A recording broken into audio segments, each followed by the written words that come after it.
Bapak Ibu hadirin sekalian yang berbahagia, acara demi acara sudah Anda saksikan bersama keluarga. Dari Ring Harapan, mudah-mudahan hadirin sekalian bisa merasa puas dan terhibur. Untuk acara inti pada malam hari ini dari keluarga besar Bos Tiga Budaya sengaja mempersembahkan sebuah cerita memenuhi permintaan dari segenap panitia dalam kalimat besarnya Pangeran Aryo Gajah Situbondo.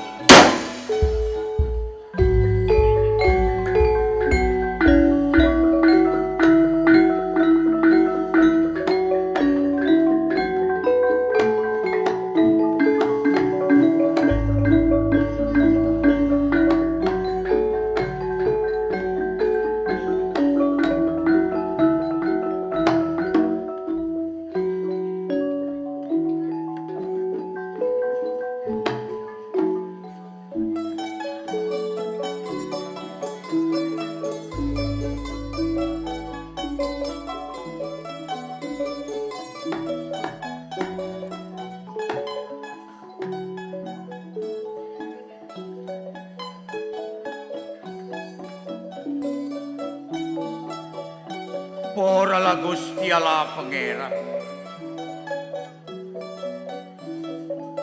Akhirnya depak engkau seongke ke tanah aja.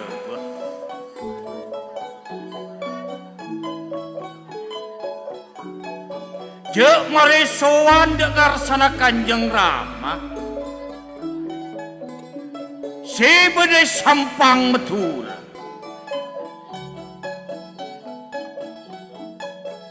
Kanjeng Rama beng Kanjeng Ibu atau toran bereng singko.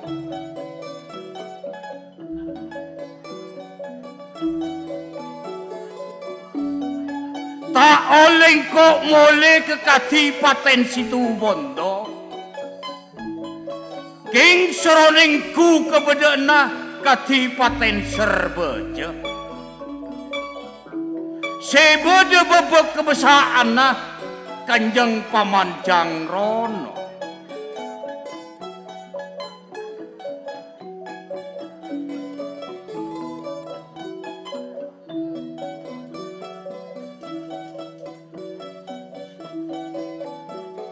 Pesen Kanjeng Romo kesengko.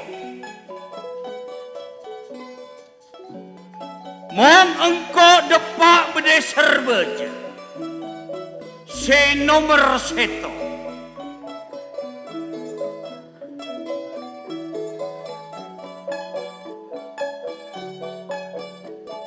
Engko seraliling niku secaan serbeja tanana subur makmur tak kurang apa. Se nomor dua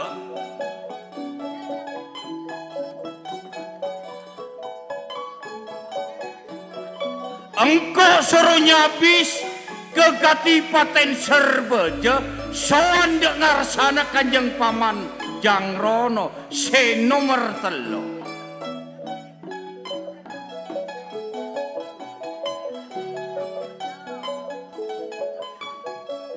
tak oleh kok mulai ke Kadipaten Situbondo montak bareng Lek Mas Lambang Sari anak Kanjeng Paman Jangrono. Le.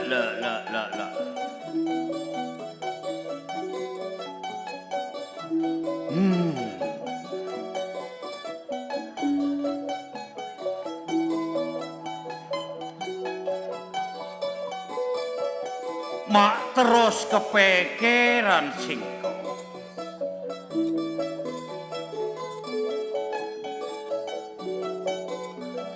Ila Lek Mas Lambang Sari nerima lamaran engkau lupa apa. King munta terima lamaran engkau. Mbok mak todus apa sesare? Cinta apa? Jeknya mana anak kudu ngiring apa sih dadi canring tua Kanjeng Rama bang Kanjeng Ibu si beda sampang Madura Kanjeng Pamanjang Rono engko siswan nyabis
anggenipun panjenengan suwan wonten ing ngaso paduka.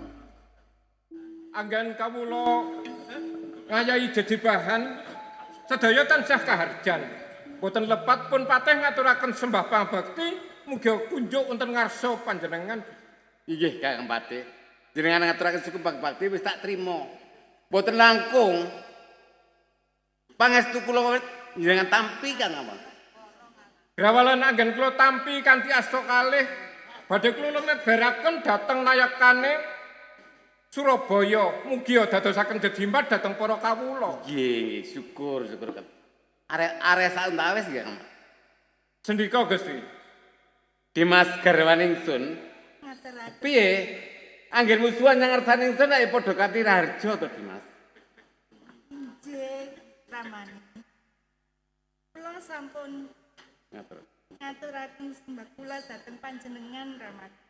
Dimas Garwaningsun, jeneng sira ngaturake suku pangabekti wis tak trima. Ora liwat puja pangestune Kanjeng. Suwe ditampani ya, Dimas. Nggih, Ramani. Ger, Lambang Sari. Nggih, Kanjeng Rama. Piye? Anggen musuhan yang ngasani Kanjeng Rama lah ya padha kanthi raharja to, Ger. Nggih, Kanjeng Rama. Ngaturaken pangabekti dhateng panjenengan nggih Kanjeng Rama.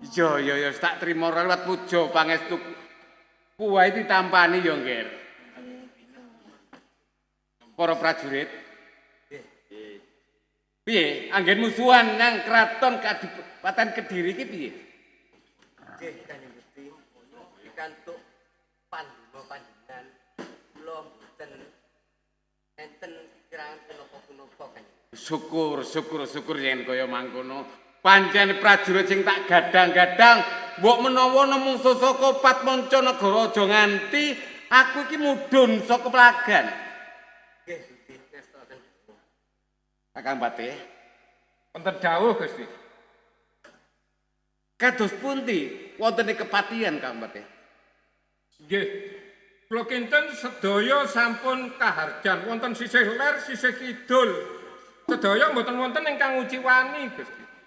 Pawartanipun para kawula wonten ing Kadipaten Surabaya menika kados pundi?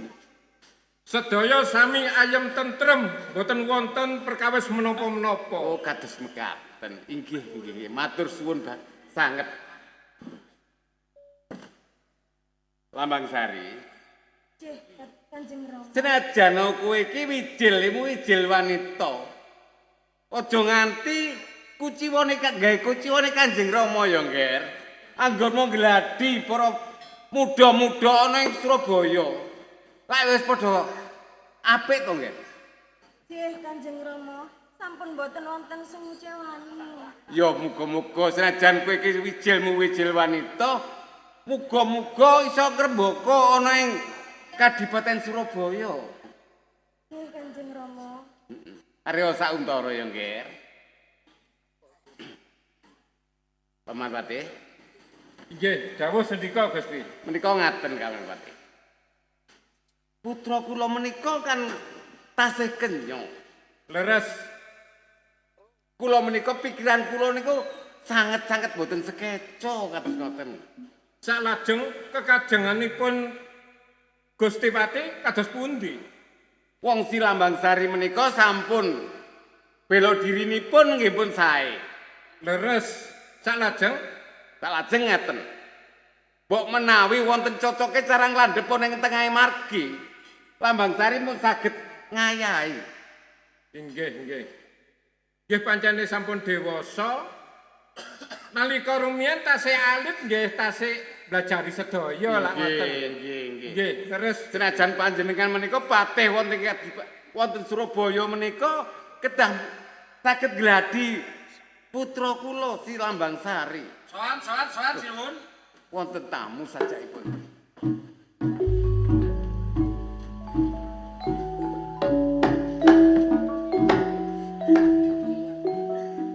Di sana. Panjenengan menika sinten? Kok wantun miyak wonten ing Pasiakapan Agung menika sinten? Saderengipun dalem badhe nyuwun pangapunten dumateng panjenengan sinuwun. Dalem Arya Bangga saking Kadipaten Lamongan. Oh, Arya Bangga. Nggih, terus Paman Patih, monggo Nggih. panjenengan dawuh. Pikajengan namanipun menapa panjenengan dawuh kemawon? nggih. Tebih lebet wonten Pasawakan Agung menika wonten wigatos menapa kisana? mekaten. Saderengipun dalem badhe ngaturaken sugeng pangabekti ugi kunjung wonten ngasuk panjenengan. Arya Bangga. Nggih. Kowe ngaturake suku pangabakti wis tak trima, ora liwat puja pangestuke ditampani. Nggih sinuwun. Dalem pramiasta kula kekalih kula cencang wonten pucake kula ugi dados jaminipun dalem saminipun gesang sinuwun. Nggih, mapan kleresan. Lek tarungoke niku wau kang angka setunggal. Ingkang nomor kalih badhe wonten wigatos menapa menika Gusti? Nggih, monggo panjenengan dangu kemawon. Lah nggih. Ana wigati apa Arya Bangga? Nganti teka ana Pasawakan Agung kene. Samestine wong tanpa katimbalan kok wis mara dumuk-dumuk panindhiyak barisan nang ngarep kedaton. Nggih. Saderengipun dalem nyuwun pangapunten dumateng panjenengan sedaya kemawon. Wis ana dadi apa? Kula tanpa diundang kula wantun miyak-miyak wonten Kadipaten mriki. Setunggal kaping sepindhah kula badhe menika ningali kekuatan keluarga mriki kan kaping kalipun kula badhe bala-ala lamar sinuwun. Loh, balala. Nggih, Arya Bangga. ngestakaken dawuh.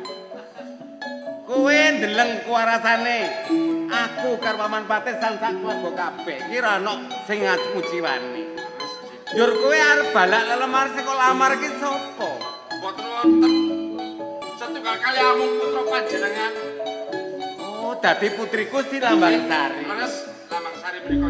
Arep mbok lamar mbok pek garwa, kaya ngono to. Nggih, mekaten leres kepengen calon pendidikan. Arya Bangga. Ngestakaken dawuh. Sing lakone iki dudu aku. Sing lakone iki ya putriku. Aku karepe trima ki ya piye? Ya yen putriku gelem. Yen ora gelem, ayo ndadake sing ora-ora. Putriku wae tak tarine. Ngestakaken dawuh sinuwun. Bocah ayu Nggih, Kanjeng Rama. si Lambang Sari. Umpama kowe dipek garwa karo si Arya Bangga ki piye?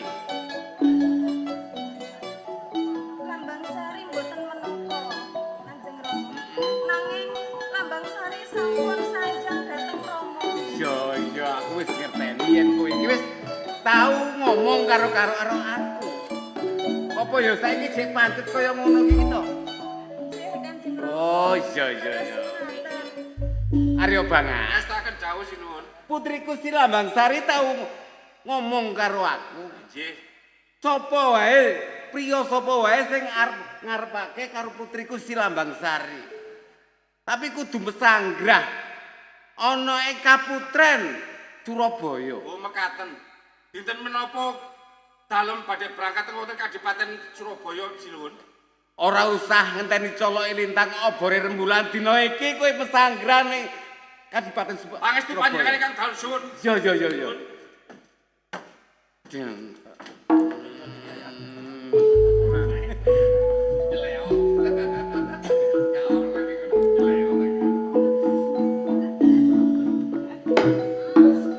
pundi to Rama? Ngene Bune. Si Lambang Sari pancen wis tau ngomong karo aku. Mbok menawa wae sapa wae sing nglamar karo dheweke. Iku kudu mesanggrah dhisik sing suwene 40 dina ana ing Taman Sari Surabaya. Yo. Dadi ki ana Arya Bangas saka Lamongan. Iki nglamar karo si Lambang Sari. Terus awakmu wis temenan utan besar. Temenan opone maksude kok kei waktu 40 hari. Amit, Kanjeng Paman amit.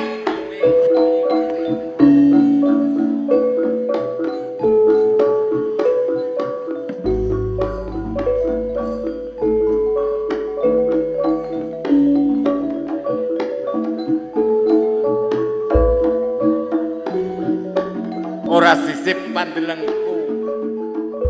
Iki kaya Pangeran Gajah Situbondo sing saka Madura. Kanjeng Paman. Piye kabare Kanjeng Ramamu piye, Nger? Sobung langala. Boten lepat kula ngaturaken sembah pangabekti mugi kunjuk Kanjeng Paman. Yo. Kowe ngaturake sungembak pangabakti marang Kanjeng Rama wis tak trima. Ora luwat puja pangestune Kanjeng Rama ditampani yo, Nger. Kula tampi asta kalih mugi dadi jimat sak lamine kula dadi adipati wonten ing Kadipaten Situbondo. Ya syukur yen kaya mangkono. Njur kok kadungare geblake segara kidul yen kowe iki suwan nang ngarsane Kanjeng Paman. Iki ana pigati apa to, Nger? Nuwun sewu Kanjeng Paman Jangrana ta nggih. Ya. Namung dipun perintah kalian Kanjeng Rama kalian Kanjeng Ibu menawi kengken tilik sambang seger kuarasanipun Kanjeng Paman Jangrana kalian Kanjeng Bibi. Oh, dadi kaya ngono. Iki. Anggonmu tilik tambang karo pamanmu iki karo bibimu iki ora ana alangan apa-apa. Bibimu yo sehat sing kaya ngene iki, senajan aku uga sehat. Nggih. Lajeng sing nomor kalih nyocokaken kalian aturipun Kanjeng Rama nek kula pun dugi Kadipaten Surabaya Yo. kengken ngelamar Lek Mas Lambang Sari sing kajeng kula damel petetan ten Kadipaten Situbondo. Oh, dadi kaya ngono. Paman Patih? Nggih, Kados pundi ngastaken menika? dawuh. Kados pundi Paman Patih? Nggih kula ngoten borong kersa mawon awit panjenengan ingkang gadhahi panguwasa wonten kedhaton Surabaya ngriki. Oh, kados mekaten. Dimas, Dalem piye? Ramani. Anake dhewe dilamar karo si Harya Gajah Situbondo iki piye? Nek kula niki mboten saged mutusi Ramani. Mergane kula mboten sing nglampahi. Oh, dadi aku sing mutusi. Nah, ngene. Situbondo. Nggih. Kowe nglamar karo adimu si Lambang Sari iki aku nrimo ya ora, nolak uga ora. Awit apa? Ing Surabaya iki ngedeng-ngedenge duwe kelilip sing gedhe banget. Lajeng kersanipun Kanjeng Paman Jangrana kados pundi? Lek kowe bisa ngalahake kelilip sing ana ing Surabaya iki, Lambang Sari bakal dadi bojomu. Terus sakniki sing kirani klilipe Surabaya manggene ten pundi Kanjeng Paman? Mesanggrah ana ing Kadipaten Surabaya. Namine sinten niki? Arya Bangas. sing saka Lamongan. Terus nek umpama kula saged balekaken Arya Bangah, Putri Lamangsari disukaaken ten kula. Ya jelas, awakmu bisa ngayahi pamundhute si Kanjeng Rama. Lajeng benjing napa kula mangkat mapak lampahe Arya Bangah. Ora dina ora besok ora sore dinane iki mangkat to ana ing taman Kadipaten. Nyuwun tambahi pangestu. Ya tak pangastoni.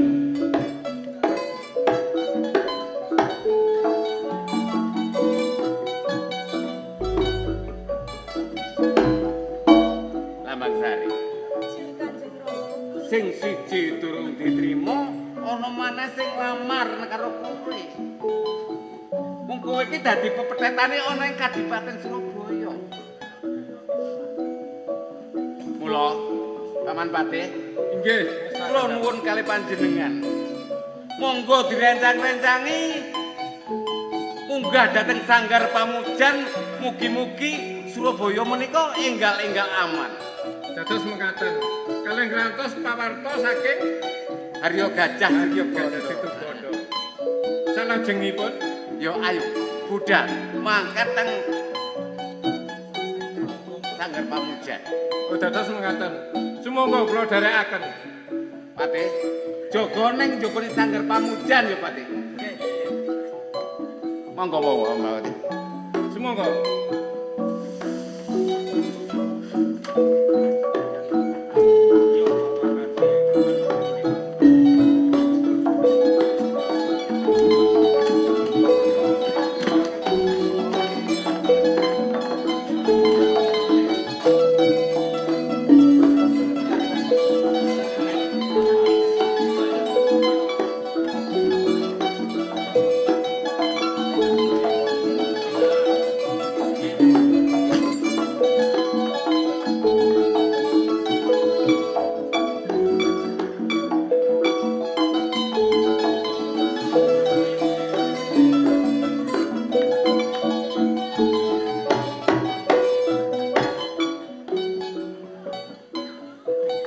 Kisana, aku arep takon marang awakmu. Kok wani-wani ngedhek laguning Arya Bangah iki? Aku takon awakmu sapa jenengmu lan saka ngendi papan dunungmu? Nek awake kon kepingin kenal karo aku, Adipati Situbondo, Pangeran Arya Gajah Situbondo. Balik awake kon sapa? Aku Arya Bangah. Arya Bangah. Ya. Saking Trata Lamongan. Wani besanggra nok lon-alon Surabaya ana perlu apa awake kon? Awakmu kudu mangerteni. Ing dina iki aku mau balak lelamar Kanjeng Ramane Sinuwun iku ngongkon aku mesagra ana ing Taman Sari kene. Arya Bangah. Ya. Nek kene tak kandhani awake kon ya. Ojo diterusaken ngarepno Limas Lamangsari dadi bojone awake kon. Balik nang Lamongan ya. Lek gelem aku lek enak awakmu. Kon kudu ngerti. Ya. Nek Lamangsari ora ana calon bojone liyane Arya Gajah Situbondo. Mangkane mumpung dorong kado, balik nang Lamongan tak eman nyawamu. Ya. Arya Gajah. Situbondo. Awakmu kudu mangerteni. Aku kepengin oleh bocah wadon niku tak patoki blung. Ngerti awakmu? Tak taleni yo. Dadi kaya ngono. Bener apa iki dadi pangucapmu? Ateges awake kon ngentengno pati nek umpama gak iso urip karo Lamangsari. Aku lek gak iso urip karo Lamangsari enak wong loro tak pilih pati. Kosok baline Arya Gajah Situbondo. Nek gak iso boyong Lamangsari nang Situbondo, luwung tak pilih gemblondong das kuno ki papan ki. Awakmu kudu mangerteni. Ing dina iki ana papan kene awakmu njaluk apa bakal tak turuti kowe. Oh, kelak satu ayo. Ajar.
pengadek tengah pengadek ringin kang purno. Kondo arum gumep yarono setengah penopo agung kaya Harjuna liwat. Nanging senes Harjuna liwat. Arya Banga. Ya, Kenek awake kon mesem kumuyu ta ya. Ning ojo dianggep nek Arya Gajah Situbondo kate tinggal gelanggang colong play. Nek durung iso balekaken Arya Banga nang Kadipaten Lamongan tutuk Adipati Situbondo. awakmu kudu mangerten. Aku ngerti wayan watak wadine wong Dura. Mbok ngaco petung turunan. Lek katik gare wong Dura. Mesti tetep digolek tapi nek Arya Banga tangi lamun kon kepingin ngalahno Arya Banga, ngerti gak? Arya Banga. Yo, Nek no liyane ngarepe Gajah Situbondo kenek awake kon sumbar ta ya. Keng nek no ngarepe Arya Gajah Situbondo ojo sampai kon ngetokno sumbarmu karo aku ta ya. Pisan maneh tak kandhani. Balik nang Lamongan. tangi lamun kon yen gelem balekno aku. Wong yen padha lanang ditentokno nang papan kene. Dadi kaya ngono. Yo, Nek pancene Arya Banga wis wani lungguh dadi adipati nok Lamongan, jelas awake kon dudu wong sembarang. ngerti. Kosok baline Arya Gajah Situbondo. Yo, Nek umpama geger adu to sing balung jepreting kulit, tak kira kanok sing kalah kanok sing menang. terus karepmu dina iki? Padha-padha adipatine ta ya. Aduelmu karo Arya Gajah Situbondo. Ayo. Aku yen njok kepengin ro dadar. Yen emas kepengin ro gawe dibuktekno nang papan kene. Nek pancene karepe Arya Banga kaya ngono ayo, tak ibaratno pitik nabruko karo Arya Gajah Situbondo. Kaya ngono sing kok karepno. Donga njaluk sepuro marang wong tuamu. Ayo, mapono kang bener.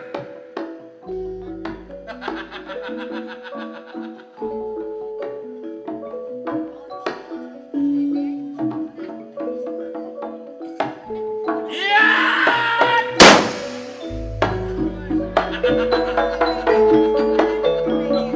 Aksan kurang ajar. Ngerti aku yen dapuramu kedot kekot-kekot taplek kang Arya Banga gak bakal mundur. Yen mundur sak langkah lek Arya Banga luwih becik tumekaning pati. Oh, nek pancene njalukmu kaya ngono, dina iki kelakon mati teko tangane Situbondo. Ya!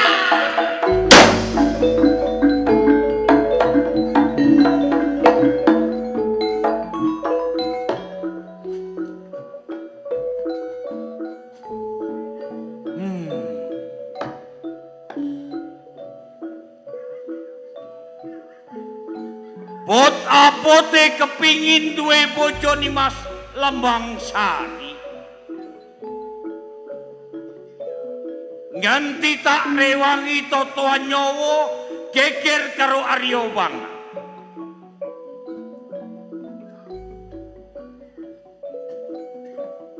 Nyocokno karo janjine Kanjeng Paman Jangron. Nek kapan awe aku iso balekno Arya Banga, Nimas Lambang Sari dipasrano karo awake aku. Kengjek sampak lopor. Singa. Nek sampai Putri Lambang Sari ora nepati apa sing dadi omongi. Surabaya tak gawe kalang abang karo aku.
wonten Surabaya. Nggih. Sejatosipun kula tasih dereng mangertosi saestu menapa menika panyuwunipun ning sinten? Lambang Sari menapa kersa panjenengan piyambak Gusti? Ngene, Paman Patih, panci Sasi Lambang Sari menika sejatosipun boten tresna sanget kalian Harya Gajah Situbondo. Oh, dados mengkaten. Nggih. Sedaya menika namung alasan. Lah, kados mekaten. Amit Kanjeng Paman amit.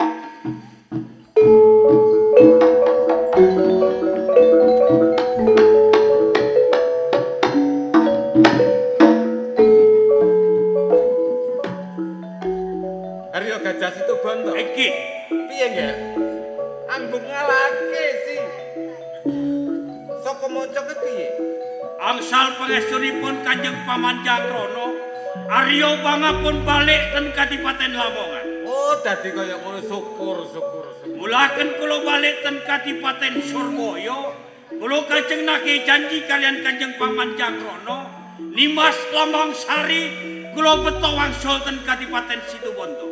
Oh, dadi kaya ngono. Iki Nggih, si Lambang Sari piye? Nggih Kanjeng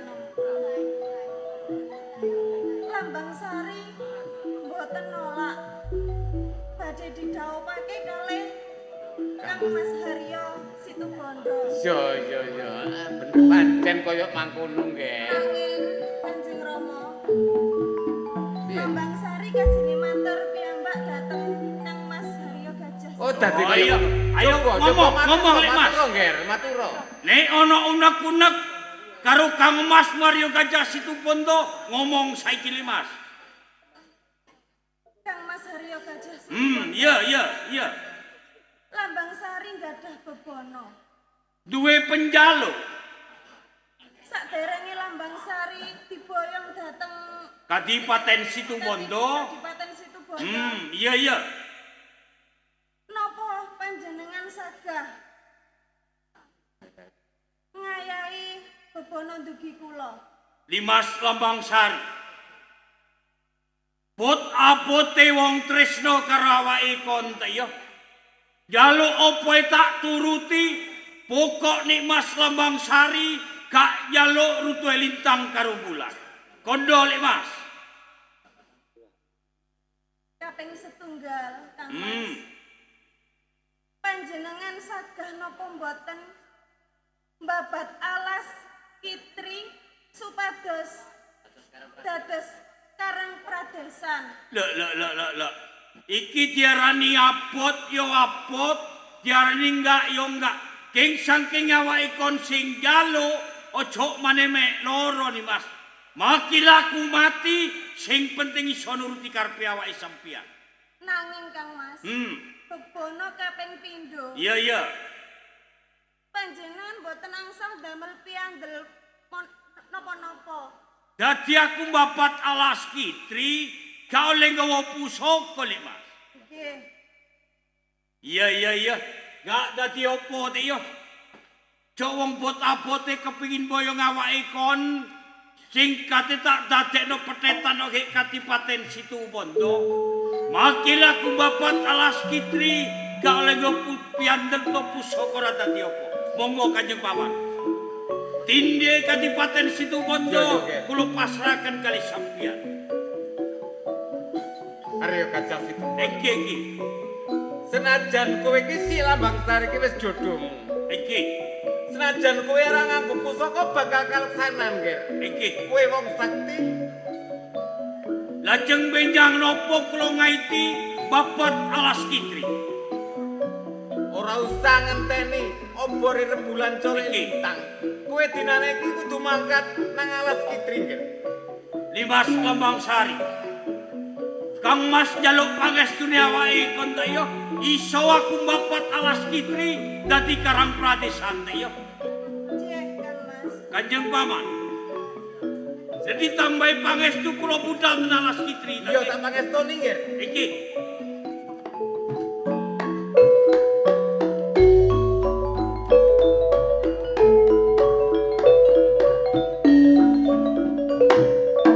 Wasis kowe, Ger. Wasis. Pancene aku ngerti ning atimu yen kowe iki ora seneng karo si Haryo Gajah Situbanda. Nanging Lambang Sari di Kanjeng Rama. Aja kuwatir. Ana Kanjeng Rama, Ngger.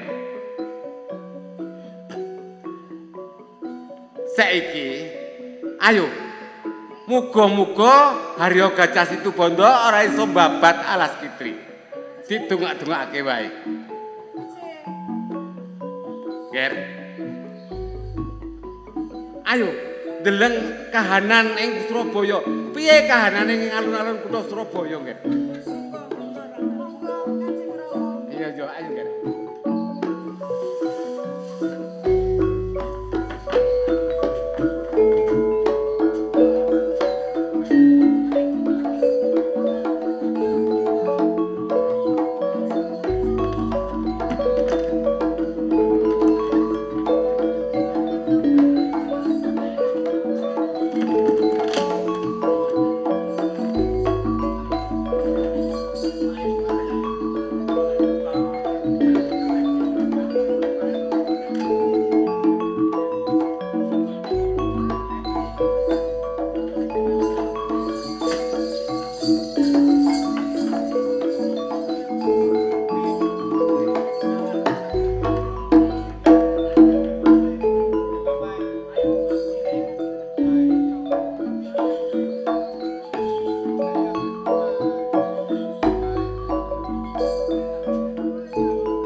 Awak dhewe ngetono Gusti Pangeran Situbanda ki ya gak enak-enak.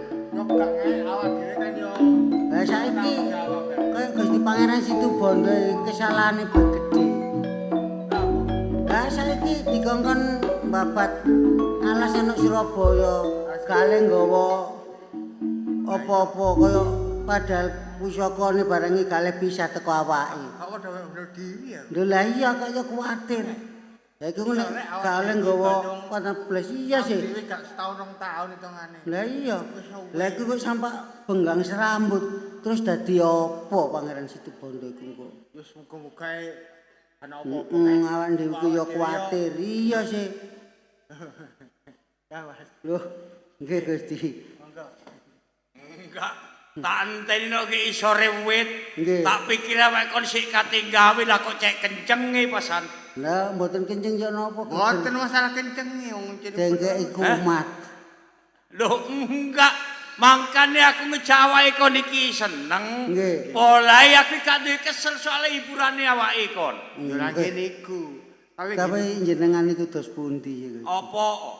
Saniki sampean babat alas nggih to. Terus piandel jenengan di preteli sedanten niku lungkun terus dadine ya napa?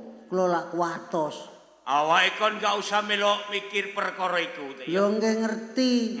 Anjene abot-abote wong kepingin rabi ayu lak ngoten. Ulaaken. Nah iya, sampean saiki abot-abote kepingin rabi ayu terus kekuatan sampean besile sampean tinggal ngoten niku kula kuwatir. Lah nek kepengin rabi ayu lah napa sampean ngeboti Dewi suci niku lho. Ngene lho ngek ya.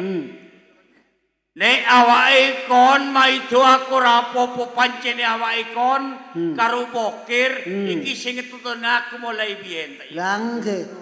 Lah Keng nek pancene saiki aku mbok salahno, mestine nek awake kon duwe jodoh kanggo aku sing ayu tak yo ngomong karo aku. ngeten lho.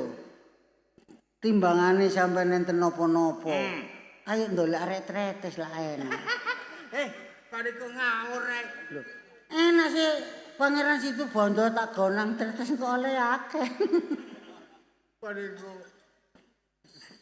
Enggak Kon pas katene rusak harga diriku kon. Mboten ngrusak wong sampean nggih ganteng gedhe kira sayang pincang ya. Ya. Kok iso ngilokno aku? Maki bincang nang awake kon aku tak yo meneh. Lho nggih bener masih pincang terus mosok rek ngene nang trete. Ayo, ayo. Kon iku ngawur rek, yo gak lah. Enggak. Yo gak. Kon oleh ngenyek aku tok kabeh-kabehno kon. Mboten ngenyek ya, tapi ne anjene abot-aboti wong kepengin ayu.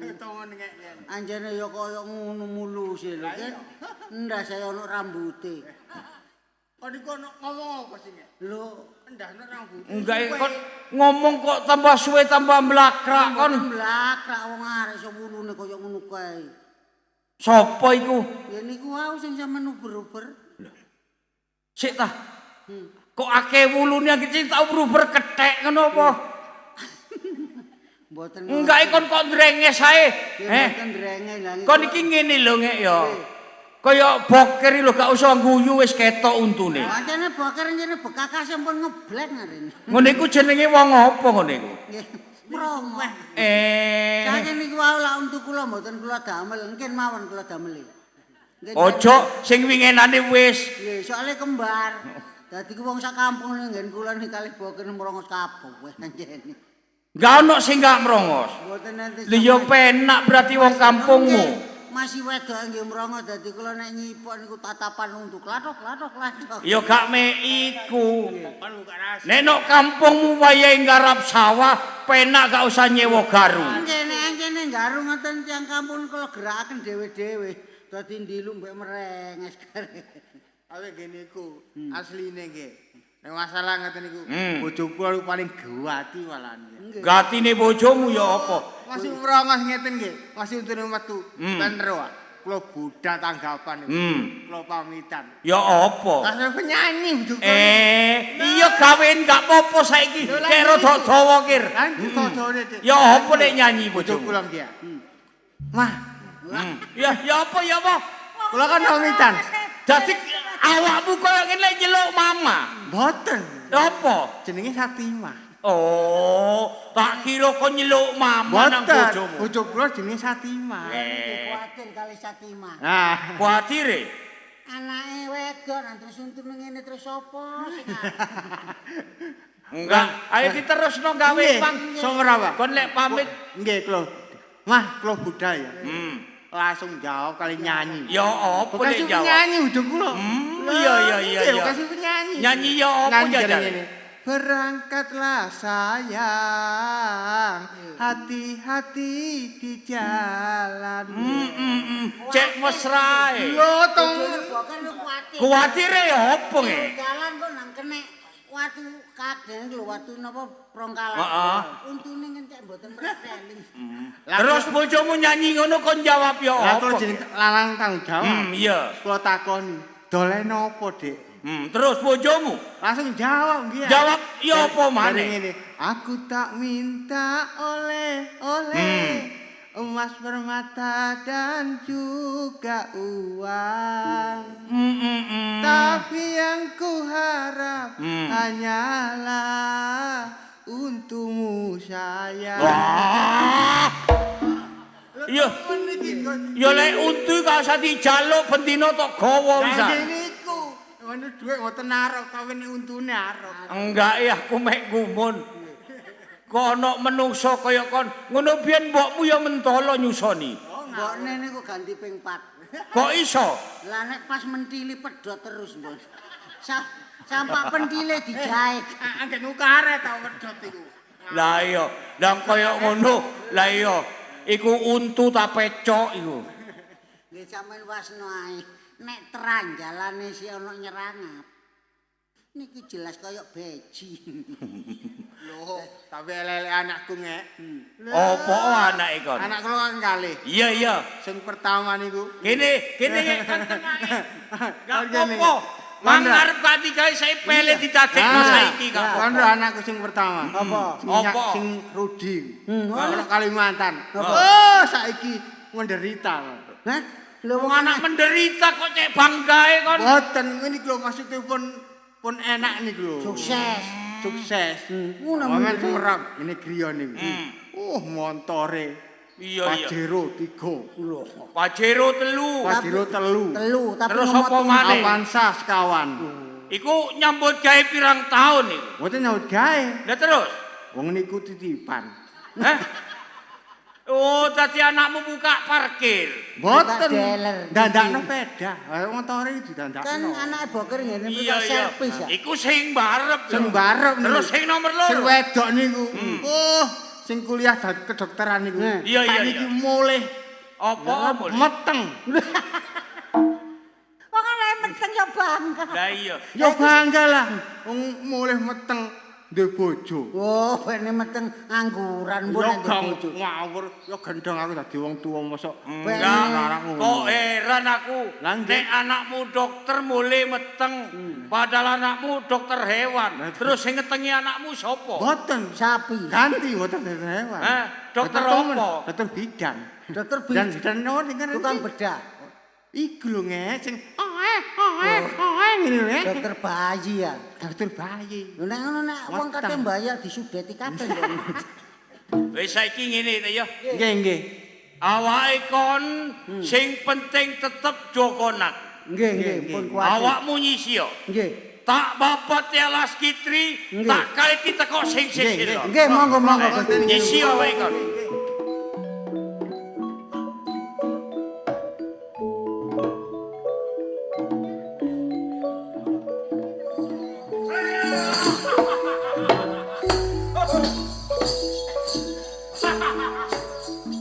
Panas tenan sopo ini. Alas Din. Alas Silor ki panguasaku Singo Mandil. Dadi kon sing mau reksana ki Alas Kitri, sing sisilo. Yo, Jenengmu sapa? Singo Mandil. Singo Mandil. Yo. Ngene Singo Mandil ya. Nak enak nati karo awake aku ya. Saiki awakmu nyisio Alas Kitri sing seselor tak bapate tak dadekno Karang Pradesa. Aku nyesano alas kene. Kowe padha karo rusak alas kene. Dadi awake kon gak gelem nyisi. Alang-alangi kowe. Nek umpama aku meksa karo kon. Tetep kowe tak alang-alang. Oh, dadi kaya ngono.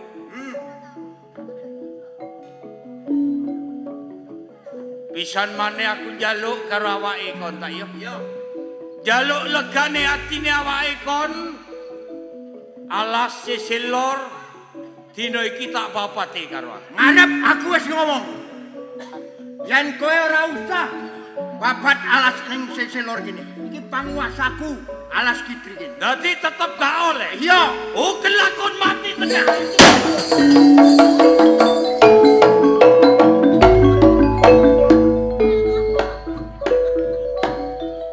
Jok wong dijak ngomong nak penaan pas gak gelem. Lah.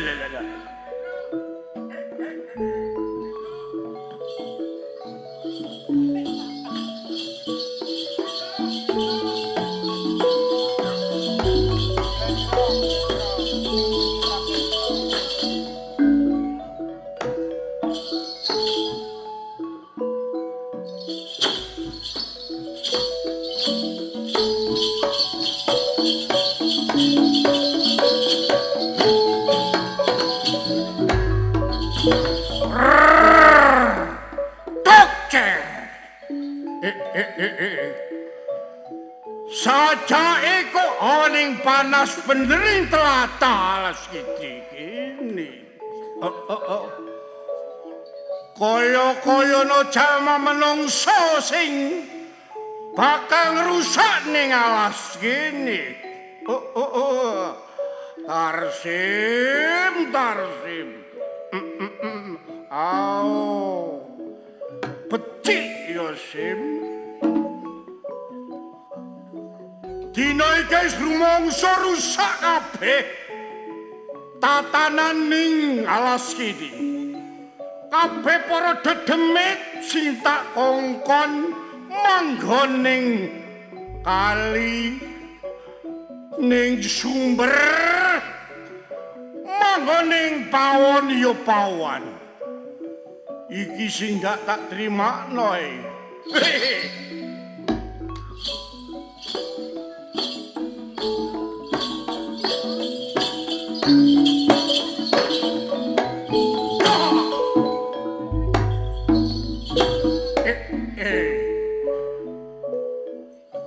Lah kalah ono pawongan jama menungso ya panas ning tanah ini. Sopo kang dadi aranmu sana? Nek awake kon kepingin ngerti Arya Gajah Situbondo. Balik awake kon sapa? Wis ana bener yen awakmu bali takon marang awak. Aku sing jaga Alas Kitri, Sing sisih kidul. Terus sapa sing dadi aran? Kang aran Simo Wagian. Simo Wagian. Aku njaluk muga lega atimu Alas Kitri sisih kidul tak bapate tak dadekno Karang Pratisan. Bangsamu jalma menungso. Apa sik kurang rusak marang bangsa? Maksudnya awake kon? Saiki sing tak kongkon abahku kabeh nuli barongan. Barongan saiki padha padang, dibabat, digawe danganane sempol. Simo Wagian. Nek iso awake kon golek papan panggonan sing liya ta ya. Lah kalah. Lah anak buahku sing nang pawon ning pawon iku sing jenenge Nini Tawa. Saiki ora ono sing gawe kayu. Terus gawe opo saiki? LPG. Dadi bingung anak buahku saiki manggon endi. Kon demit kok ngerti LPG barang kon. Modern demit 2020. Wis saiki ngene Simo Wagian ya. Tarsim. Nak penaan karo awake. Nek kon gelem nyese teko Alas Kitri sing sisih kidul, awake kon slamet. Ning nek awake kon gak gelem ngalih, mungsu Arya Gajah Situbondo ketemu ciloko awake kon. Dokter. Lah kok kowe karepe mateni marang aku. Ning alas kene iki panguripaku. Aku bisa mulya uripku ning alas. Iki mergo Alas Kitri kene. Lah kowe karepe ngrusak ning tanah kene. Mangkan kowe daluk patimu. balik awake aku sing iman karo kon ta ya. Ngira ae. Nek aku gelem penak awake kon. Dadi awakmu sik meksa karo aku. Gelem nyese teko Alas Kitri apa ora? Sik pancet tak panikane ora bakal aku loncat saka Alas Kitri kene. Nek kon gak gelem ngalih ciloko.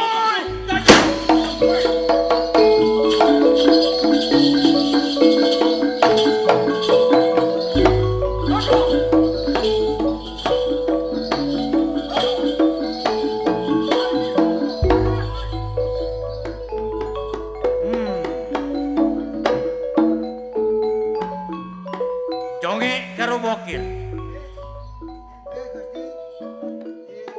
Gini.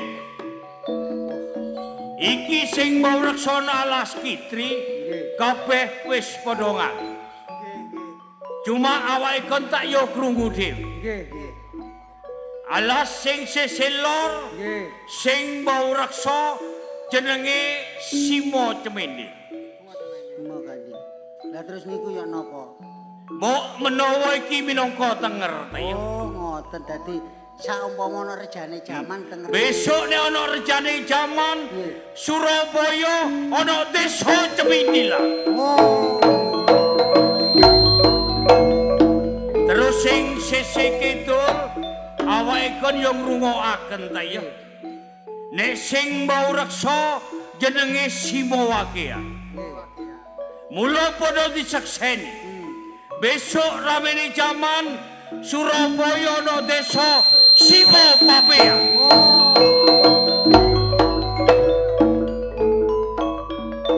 sing dadi gelane ati.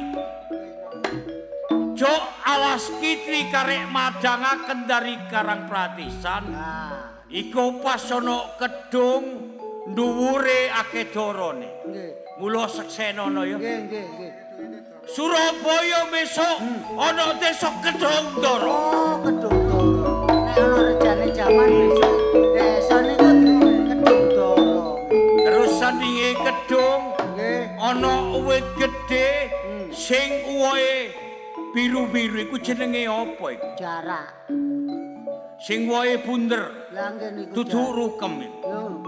Oh, nggih rukem bunder coklat niku ah. Mulaaken nek wis ana Kedung Dara, Surabaya besok ana desa Kedung Rukem.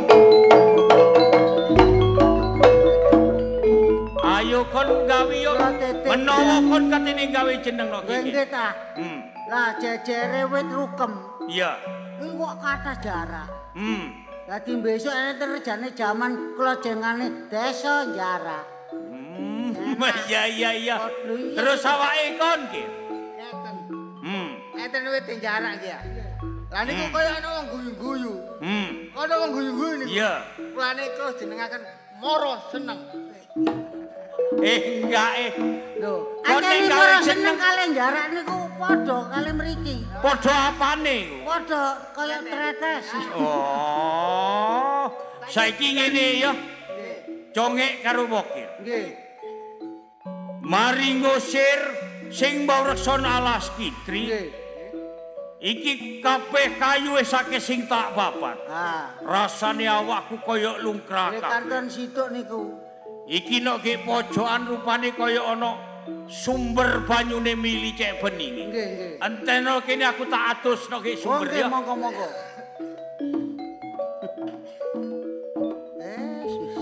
Mari jeneng nang jarak ayem. Mari kita teko kene meneh nang jarak wis. Padahal jarak ditutup. Maneh nge. Tapi nek ditutup kan sing ngarep Lah iya. liwat mburi. Kan Gak. buri. Gusti mana? Aduh. Ya napa Gusti? Seger ah. Ya napa? Rasane awak kaya seger. Umpama wong mati kaya uripan. Oh, nggih. Mulane ayo padha diseksen. Nggih, nggih. Besok Surabaya ana desa Banyure. Oh, berarti banyu bening niku. Sampeyan saumpama wong lara utawa wong mati, adus ngene mriku saged urip malih Gusti. Mulaaken saiki ngene ta ya. Nggih. Iki nek kandhane Paman Jangrono karo penjaluke Lik Mas Lamangsar. Nggih. Awake aku kon babat alas kitri Nah. dikei wektu suwene 40 dina 40 bengi. Nggih, nggih, Gusti. Iki wis oleh 39 dina. Kurang suwengi. Karek sedina sewengi. Nggih. Ayo rewangan aku babat alas kitri sing tengah. Nggih, Ayo. monggo, monggo. Ayo, monggo.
Paman Patih, Kasinggihan dawuh Kanjeng Adipati. kados pundi pawatosipun dalem kepatihan, Paman? Sadaya sami wilujeng saderengipun pun Patih matur ngaturaken sungkem pangabekti mugi konjuk Gusti Kanjeng Adipati. Kula trampiasa kekalih gawaos sami-sami. Nggih awit saking berkah pangestu Kanjeng Adipati, sedaya jejiban sampun kawula lampahi kanthi mboten wonten ingkang nguciwani. Wontenipun para prajurit ingkang gegladen ulah kanuragan ugi sampun sami sumadya, mbok menawi sak mangsa-mangsa wonten mengsah saking manca nagari kula ingkang badhe balekaken Gusti Kanjeng Adipati. Matur lembah nuwun sanget Paman Pati. Sekeceken ampun pinarak. Mboten kirang-kirang Gusti. Dimas galipun Kakang. Piye pawartane? Cai, yo. Penake anggenipun pinarak. Putraku bocah bagus Joko Taruna.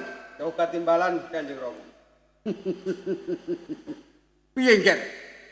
Pawartan musawana ning ngarsaning Kanjeng Rama nggih. Angsal pangestunipun Kanjeng Rama, rawuh kula dumateng ngarsanipun Kanjeng Rama mboten wonten alangan setunggal menapa.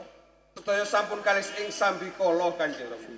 Mula Kang Putra ngaturaken sembah bekti mugi kunjuk dumateng ngarsanipun Kanjeng Rama. Nggih putraku Joko Taruna bocah nyelunet. Bombong rasane ngatining Kanjeng Rama. Yogine anggonmu matur tansah trantrewaca, nggih. Dak tompra luput puja pangetune wae Kanjeng Rama tampani nggih. Kula tampi nganti asta kekalih mugi dados jimat paripih Kanjeng Rama. Kanjeng Ibu, bekti kula mugi kunjuk Kanjeng Ibu. Nggih. Kowe oleh menyang Surabaya. Nanging Nggih Kanjeng Ibu, kok menawi kula Kang Putra luput, kula nyuwun agung pangapunten Kanjeng Ibu. Gusti Adipati, Nggih Nak Mas Ngger Joko Taruna. kula Kang Putra ngaturaken sembah bekti mugi kunjuk Gusti Adipati. Kula tampi sungkem anak Mas Ngger Joko Taruna mboten langkung puja pangestune Paman Pati pentampani nggih Ngger anak Mas Joko Taruna. Kula tampi mugi dados jimat gesang kula Gusti Adipati. Kanjeng Adipati, menawi kula ndulu dumateng ingkang putra menika kok kadosipun nderek bombong manah kula senaosa mboten kagungan putra piyambak kula menika saged ngraosaken ingkang putra sampun nganci alaming diwasa. Paman Pati, Nggih, jenengane ngecos piyambak. Putra Joko Taruna. Nggih namung putra kula setunggal menika. Ing tembe ingkang badhe ngentosi palenggan kula wonten ing Kadipaten Kediri. Mila bombong raos ing manah kula. Dinten samangke putra ingkang putra menika sampun ngancik dewasa. Mila sekedhap kula badhe ndanggu ingkang putra nggih. monggo nderekaken Kanjeng Adipati. Ger putraku Joko Taruna. Nggih dawuh katimbalan Kanjeng Rama. Sowan mula ing ngarsaning Kanjeng Rama ora kaya adat biasane. Kok kaya suntun penggalihmu. Iki ana wigati apa nggih? Ngapunten sakderengipun Kang Putra matur menawi luput kula nyuwun agung pangapunten. Iya matur. Kanjeng Rama, kula Joko Taruna menika sampun ngancik dewasa. Napa nggih kula luput menawi kula menika nggadahi rasa katresnan kalian salah sawijining wanita Kanjeng Rama. Lah inggih to. Leres menapa ingkang dados manah kula menawi anak Mas Ngger Joko Taruna menika bakal ngendikan kados ngaten dumateng ngarsanipun Kanjeng Adipati. Bombong kepindho-pindho ke bombong rasane atiku ngger putraku Joko Taruna. Nggih Kanjeng. Kowe wis ngancik dewasa. Wis wayahe yen to kowe iki duweni garwa Pramasmari ngger sing bakal nggenteni pelanggaran Kanjeng Rama. Yen to kowe duwe rasa seneng karo bocah wanita, ayo matur. Putraning sapa nang ngendi papan dulinge mbok menawa Kanjeng Rama bisa balak alalamar nggih. Anak Mas Ngger Joko Taruna. Nggih Gusti. Menawi anak Mas Ngger Joko Taruna sampun kagungan raos tresna dumateng setunggaling wanita, mbok enggal matur dumateng Kanjeng Rama. Mangke menawi badhe tindak wonten ing dalemipun ingkang wanudya ingkang badhe panjenengan lamar menika ampun ngantos Kanjeng Adipati ingkang tindak piyambak cekap pun Paman Pati ingkang badhe balak lamar. Badhe kula lungguhi kursi ini badhe kula kinang jambe surune kula ombe wedangi kados mekaten Kanjeng Adipati. Paman Patih wae nyengkuyung apa sing dadi karepmu. Nggih. Ayo, matur kanthi bloko nggih. Nggih Kanjeng Rama. Kula menika nggadahi rasa katresnan. Kula kepingin gesang sesarengan kalian salah sawijining wanita menika. Ayo Ning coba kula matur. badhe matur menika kados pripun nggih kula kajeng matur dumateng Kanjeng Rama menika. Ya matur kanthi bloko, wong kowe iki putraku kok ya. Ampun Ora dadosaken apa-apa, penggal. ayo matur. Napa malih panjenengan iki sampun ngancik alam dewasa, sampun pantes sak wanci-wanci badhe ngersakaken setunggaling wanita. Monggo Nger, jenengan matur kewala. Coba matur. Bocah ingkang kula katresnani menika boten wonten lintu kejaba putrinipun Paman Jaeng Rono nggih menika Lambarsari. Lho, Bule. Putramu. Apa ra gelem pangocaping? Delengen. Piye to, Nger? Bocah duweni rasa tresna. Sopo si Lambangsari? Sopo si Jaeng Rono? Kowe ora kleru, Nger. nun sewu. Gusti Ratu lan Kanjeng Adipati. Menapa panjenengan boten nate nerwacakaken dumateng ingkang putra? Mbok menawi Kanjeng Adipati Jaeng Rono menika tasih kepernah paman lan si Putri Lambangsari menika tasih sederek misanan. Menawi turut pemanggih Paman Patih, mbok menawi saged dipun tampi dening anak Mas Nger Joko Taruna.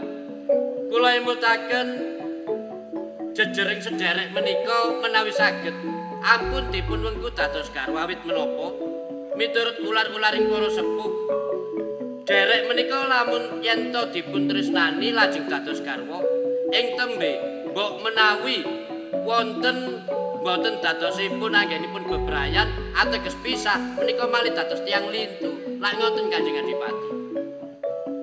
Joko Taruna. Nggih Kanjeng Rama. Yektine Kanjeng Rama iki wis bombong sakjroning ati. Kuwe wis akhir dewasa wis ditiwancine urip bebrayan marang wanita. Ning gini yo. Kang kok kersakake putra pamanmu ana ing Surabaya. Ngelingono Nger. Jaeng Rono ki adining Kanjeng Rama. Elingo. Wanita ora mung Lambangsari. Ayo, golek wanita ngendi? Putraning bupati ngendi? Kanjeng Rama pun bakal nyuwun. Nggih ngapunten Kanjeng Rama. Kula kinten lan kula rasakaken.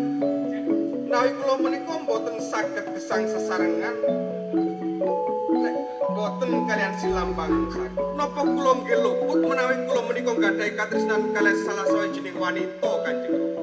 Ora luput. Ora luput yen to kowe nduweni rasa seneng karo wanita ning elingono. Sopo si Lambangsari Kanjeng ibune? Piye putramu kaya ngene piye? Piye to, Nger? Kok sampe Anak Mas Nger Joko Taruna. Panjenengan menika jejering putra adipati ingkang kapara bagus pasuryanipun kathah bondo donyanipun nggih jenengan kalebet traing kusuma trembesing madu. Ibarate menawi ngersakaken setunggaling wanita kantun milih pundi ingkang jenengan kersakaken. Sak lumai bumi sak kurepe langit paribasane. Monggo jenengan pilih ingkang pundi ampun ngantos derek piyambak kados si Lambangsari. Matur nuwun Gusti Adipati. Menawi Gusti Adipati menika sampun paring pitutur dumateng kula. Ning niki sampun kula rasakaken menawi kula mboten sagung tresnani sak litunipun si Ambarwati. Napa panjenengan sampun dangu anggenipun andum katresnan kalih si Lambangsari menika? Yen kula emut ngantos alit kula sesarengan kalian si Lambarsari nalika kula sambang wonten Paman Jaeng Rono. Ngapunten saestu Kanjeng Rama. Senaosa wiwit alit nanging lak menika jejering kadang anggenipun andum katresnan menapa nggih sampun nate medharaken kanthi atur bloko dumateng Lambangsari jenengan. Piye iki bule?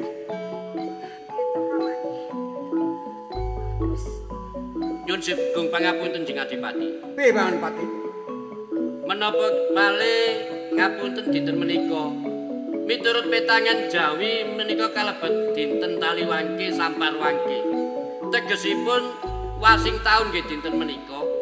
Menawi tiyang badhe kesah lelungan sak jabaning rangkah nika bakal nemoni bebaya. Tiyang dagang boten bakal antuk bathi, tiyang nglamar boten bakal pinanggih marang Jatukramani. Mila menawi miturut Paman Patih kula ngaturi emut dumateng anak Mas Ngger Joko Taruna ampun dipun bajutaken nggih Ngger. Jenengan pados wanita lintu mawon. Ngger, ngeling ngono. Gawe Paman Patih dina kang ala kanggone dina iki. Nek iso kowe nek omah wae. Ora usah dadak tumuju nang Surabaya. Ngapunten Kanjeng Rama. Kang putra menika pancen leres badhe rawuh dumateng Surabaya. Kranten katresnan kula kan Silambar Sari menika ageng-ageng saestu Kanjeng Rama. Nek wis anak duweni kekarepan kang kaya mangkene. Apa ora nglengsemake karo wong tuwa, Bule? Menawi kula imutaken ampun ngantos nggih Ngger. Aja ya, Ngger. Tenan aja, Ngger. Ngapunten Kanjeng Rama. Kersa mboten kersa kula berangkat teng Surabaya nyuwun Lho. pamit. Joko Taruna.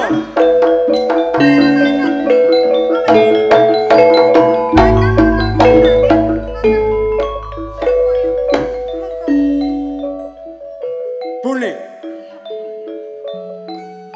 Kok kladuk pangucapmu? Punten pamane. Kula kladuk Mbah. Seneng to yen putramu iki dadi tontonan ning Surabaya. Punten. Saestu kapunten ramane. Ibu sing nglarake putra kang kaya mangkono.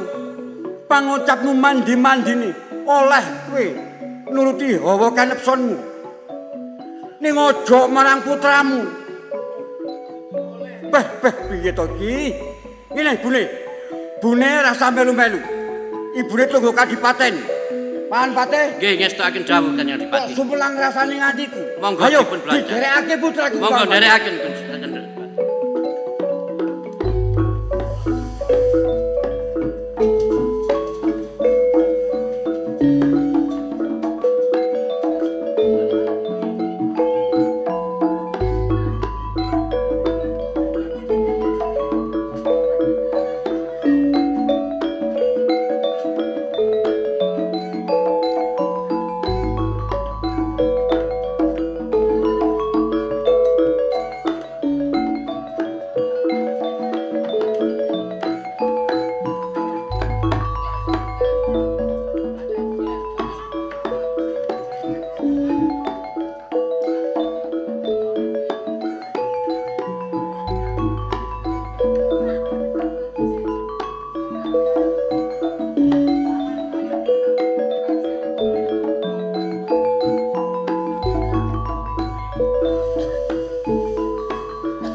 Ojo kaget, Dimas.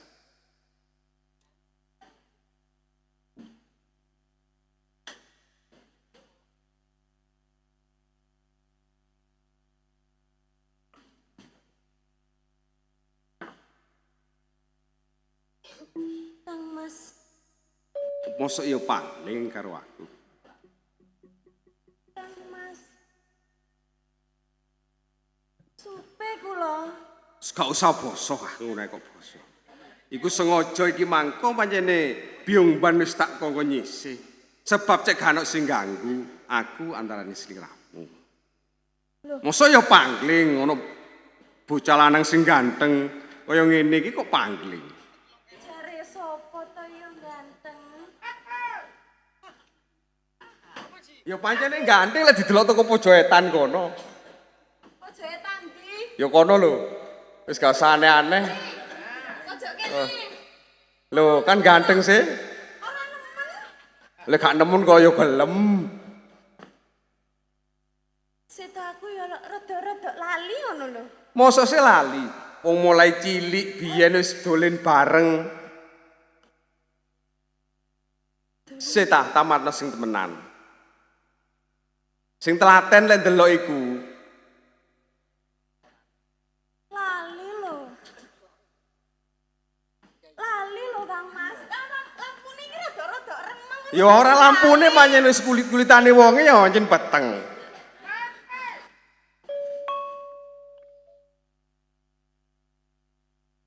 Sing coba tak tamat nih. Ya ayo tamatno.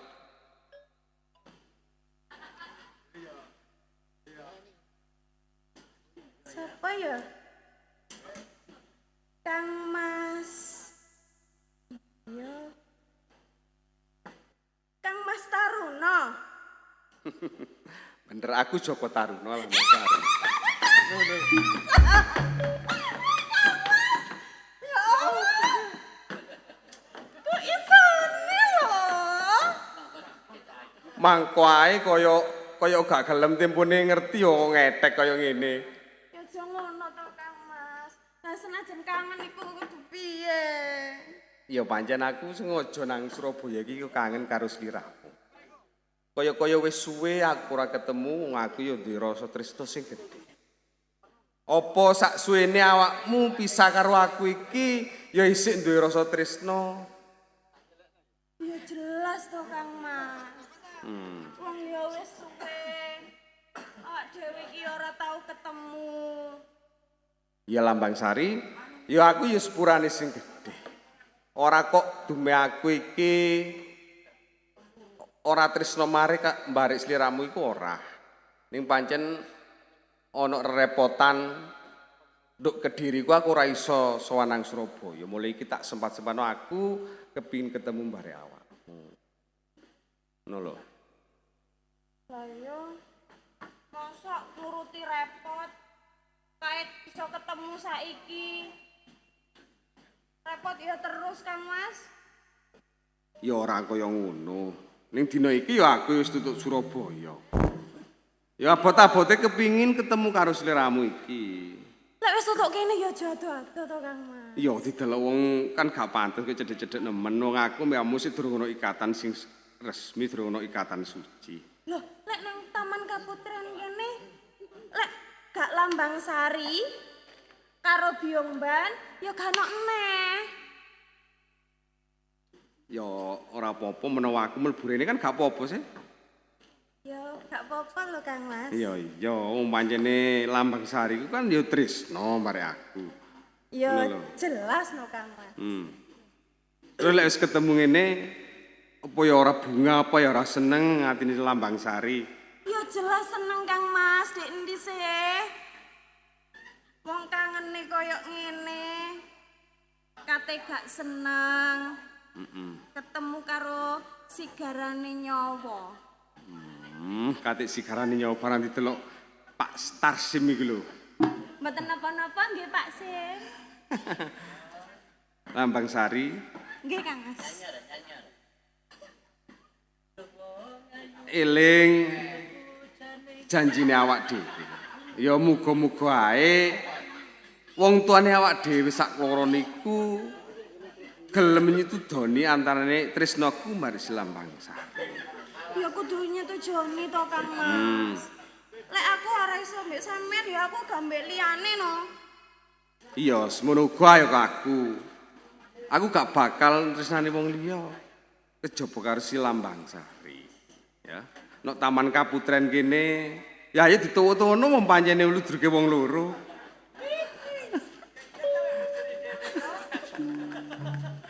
Ayo senok Taman Kaputren ini digawe model apa ae? Ya aja ngono to Kang Mas. Jare ku mang isin.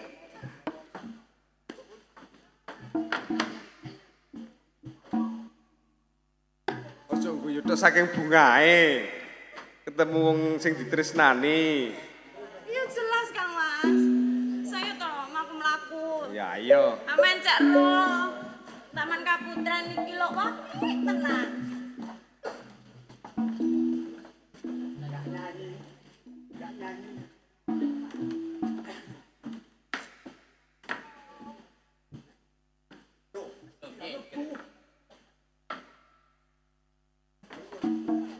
Ojo kepapas nang kono aja Lambang Sari.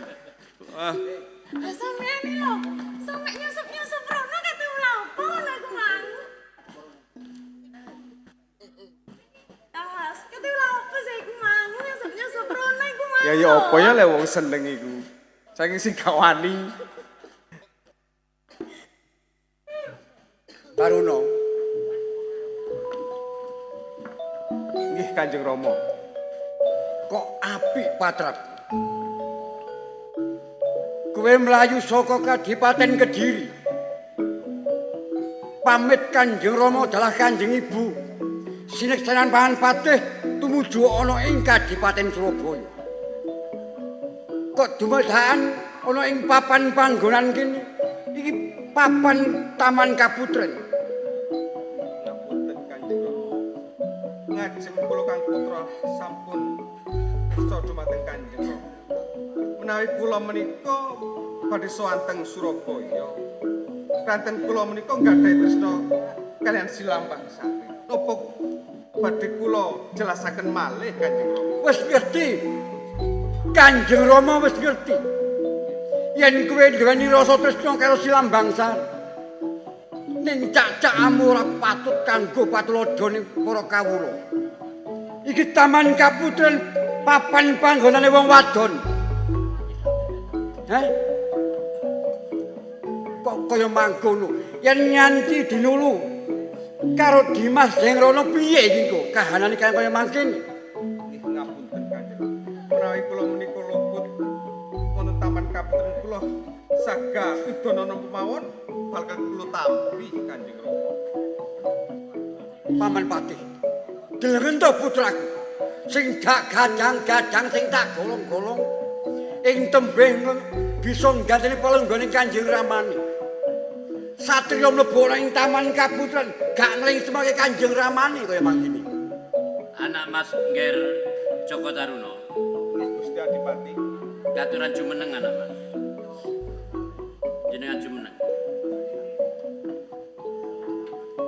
Kawula boten ngluputaken anggenipun jejering kaneman menika kagungan raos tresna dumateng wanudya. Awit menika sampun dados patraping menungsa lumrah. Ananging mbok nggih emut. Panjenengan menika putra Adipati. Sedaya tindak lampah panjenengan menika tansah dipun tulat lan dipun dulu kalian para kawula. Lah kok saumpamine para kawula menika nulat niru dumateng menapa ingkang panjenengan tindakaken mendah dening semi Kanjeng Rama lan Ibu. Gusti Adipati. Semanten ugi napa Gusti Adipati menika mboten nate ngrasakaken kados kula. Kula kinten Gusti Adipati menika nate dados tiyang remaja, nggih. Dados tiyang dewasa nggih nate ngrasakaken kados pundi nggadahi tresna kalian bocah wanita menika. Ngapunten menawi Taruna. Nggih Kanjeng Rama. Kowe kok dadak mejang karo Paman Patih. Kabeh wis tau muda. Ning ora cacahmu kaya ngene iki ora kena kanggo tepa tuladaning para satriya.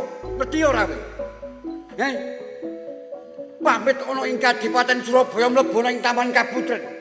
Kamangka yen to Taman Kaputren iki papan panggonaning wanita.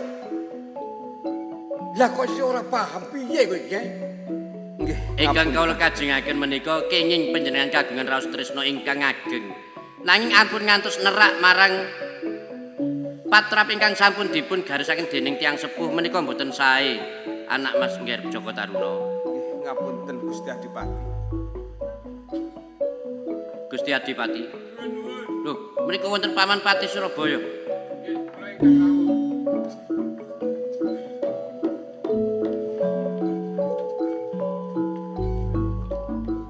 Dimas Jengrono. Kang Mas Wiratmoko. Iya. Piye pawartamu Dimas? Angsal pangestunipun Kang Mas. Boten manggih rubeda. Boten nangkung kula ngaturaken salam taklim kula Kang Mas. Dak tampa kanthi bingahe atiku. Nggih. Puja pangestunipun Kakang Tampani. Nggih sanget anggen kula mundi Kang Mas. Lah Kang Mas Wiratmoko menika wonten menapa kok wonten ing Taman Sari Surabaya Kang Mas? Sing gedhe pangapuramu ya Dimas. Nggih. Awit apa? Wani mlebu ing taman kaputren kene tanpa tinimbalan utawa tanpa paring kawruh marang sira.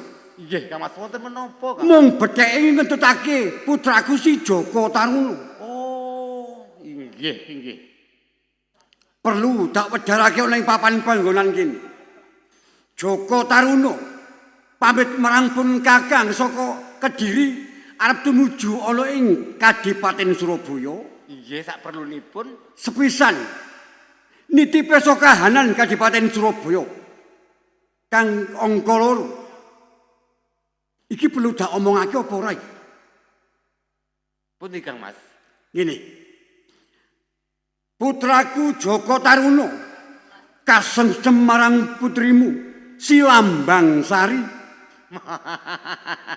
Kang Mas, sejatosé kula sampun dangu sanget anggen mangertosi putri kula si Lambang Sari menika nggadahi katresnan kalian putra panjenengan Joko Taruna.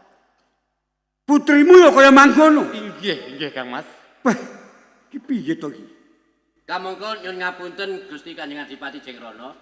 Wonten ing Kadipaten Kediri menika Jeneng Adipati Wiratmoko dalah Nyai Ratu sampun menging dumateng Nak Mas Ngger Joko Taruna ampun ngantos sesambetan kasutresnan kalian Denayu Lambang Sari awit menika tasih derek ingkang dipun kuwatosaken mbok menawi sak wanci-wanci dinten wonten pisahipun mangke kados saged dados tiyang lintu ngaten. Boten Paman Patih. Menika ngaten.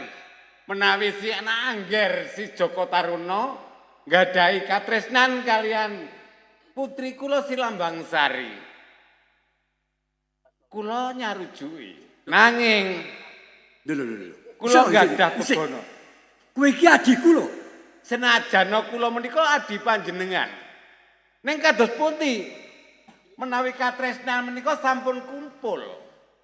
Oh, kaya mangkono. Dadi nek ngono-ngono kowe sarujuk. Inggih, ananging kula gadah bebono.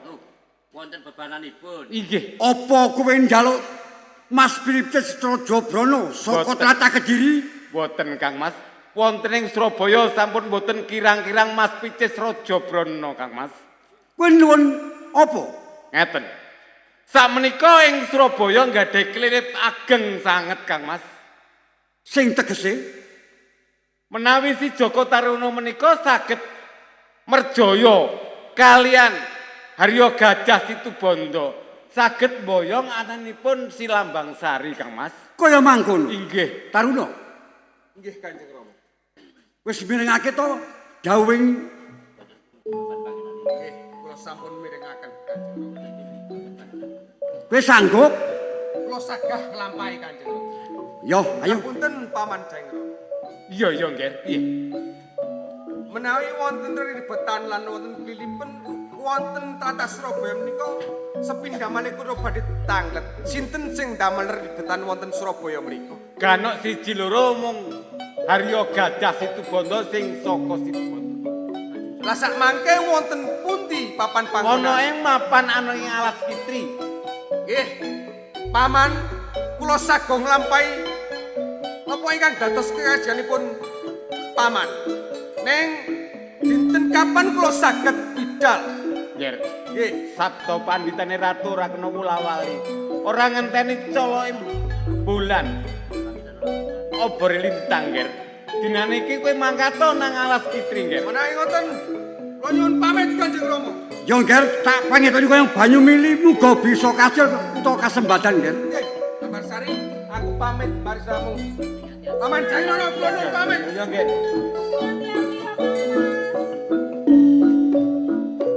Dimas Jengrana. Inggih, Kang Mas. Nek wis ana kedadian sing memang kene. Miturut pratikelmu piye? Ngeten Kang Mas. Sumangga minggah dhateng sanggar pamujan Tetunggo semugi-mugi saged si Joko Taruna menika saged ngalahake si Gajah Situbondo. Kaya mangkono. Ayo tak derekake. Monggo Kang Mas.